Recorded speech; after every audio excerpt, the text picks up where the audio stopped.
merci Monsieur le maire. Donc, ce rapport traite du regroupement de deux postes de police municipale, de deux gros arrondissements de notre ville, les 7e et les 8e. Et de ce fait, il pose forcément la question du maillage en matière de sécurité, de tranquillité publique, de notre action en matière de police municipale.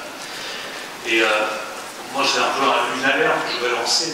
Attention à ne pas trop desserrer le maillage de nos postes de police municipale avec ce type de mutualisation et de ne plus assurer une proximité dans l'action. Dans une ville de la taille de Lyon, on ne peut pas concevoir une réponse adaptée en matière de prévention et de traitement de la délinquance en organisant des rondes uniquement à partir de postes situés à des kilomètres des problèmes. On ne peut pas apporter une réponse uniquement par des passages de véhicules.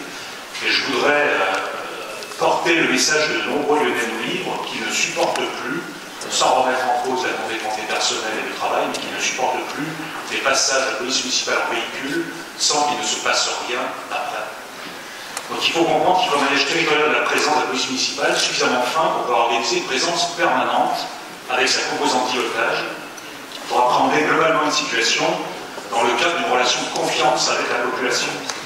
C'est de cela que nous avons besoin, par exemple, en 3e Est, à Villette, sans souci et Montchat, un secteur de 60 000 habitants, je le rappelle, sans aucun poste, ni de police nationale, ni de police municipale. Nous avons besoin d'une présence permanente pour prévenir les cambriolages, notamment dans les secteurs de la Villanère. Nous avons besoin d'une présence permanente pour dissuader les agressions dans les commerces. Nous avons besoin d'une présence permanente pour mettre un terme au trafic et aux nuisances instituées dans certains lieux qui sont bien connus. Ce maillage territorial ne regroupe pas forcément les limites administratives.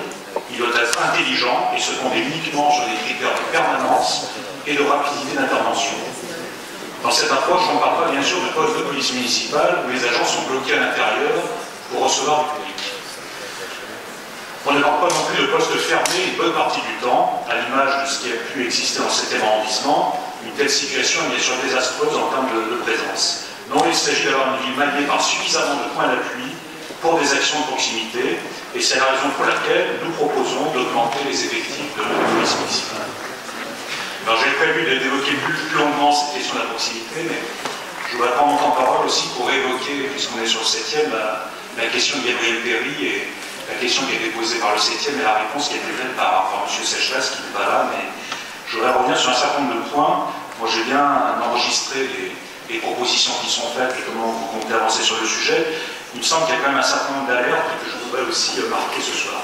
D'abord, rappeler que le secteur Gabriel Péry n'est pas que dans le 7e arrondissement. On connaît les problèmes fiscaux dans le 7e, mais il est aussi dans le 3e arrondissement et les problèmes se posent aussi dans le 3e. Et j'ai cru comprendre à l'évocation de M. Sécheresse, qui avait une vue très localisée vers la station de tramway, il faut élargir la vision. Il faut élargir la vision à tout l'espace et ne pas limiter la place Gabriel Péry, qui est certes le point focal des difficultés, mais où il y a des difficultés tout autour. Donc, de grâce, ayons la bonne maille territoriale pour traiter le problème. Le deuxième point qui m'a interpellé, c'est son approche de l'aménagement urbain. Il a dit on peut faire des choses d'aménagement urbain pour améliorer les choses. Je rappelle qu'il y a eu beaucoup d'investissements publics faits sur ce secteur au cours des dernières années.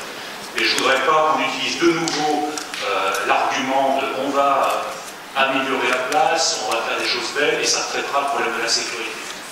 Je crois qu'on est à un stade aujourd'hui où la réponse doit être une réponse de prévention et de répression des crimes et délits. Ne pensons pas qu'avec du traitement urbain, on résoudra le problème. Troisième élément, les crimes et délits ne se limitent pas aux faits qui ont été évoqués lors de la réponse. C'est vrai qu'il y a des trafics, c'est vrai qu'il y a des banques qui sont sur la place. Il y a bien d'autres éléments qui dégradent la situation dans le quartier. J'en cite deux qui n'ont pas été cités, mais je pense que c'est le respect de la réglementation par les commerces. Ça, c'est un point qui interroge les habitants. Pourquoi certains commerces ne respectent pas de façon évidente la réglementation? Et le deuxième, c'est un phénomène qui ressemble un peu à ce qui se produit dans le 2e arrondissement, qui sont les regroupements nocturnes qui créent du bruit, des nuisances, voire de l'agressivité, autour de véhicules stationnés dans la rue à proximité de certains commerces. Ça, c'est aussi une nuisance importante qu'il faut traiter, et ça ne se limite pas à ce qui se passe sur la place. Et ça m'amène au dernier point, celui de la vidéo-verbalisation. Nous, on a exprimé effectivement notre soutien pour cette vidéo-verbalisation dans ce secteur, pour le problème que je viens d'évoquer de stationnement dans la rue et de nuisance nocturne.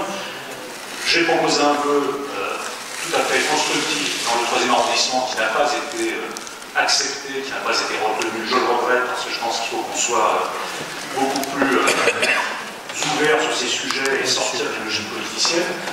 Il a été écarté en me disant circuler, il n'y a rien à voir, les problèmes seront traités. Je redis ce que j'ai dit en troisième. Moi j'ai fait un tour rapide, je ne suis pas un spécialiste de la question, mais je ne suis pas sûr que l'équipement en caméra de vidéoprotection aujourd'hui permet de traiter tous les endroits repérés en termes de vidéo-réalisation.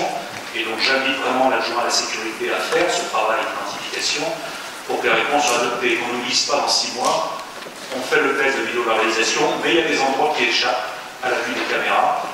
On aura alerté suffisamment tôt et j'espère que ce travail sera fait. Voilà, je vous remercie, monsieur.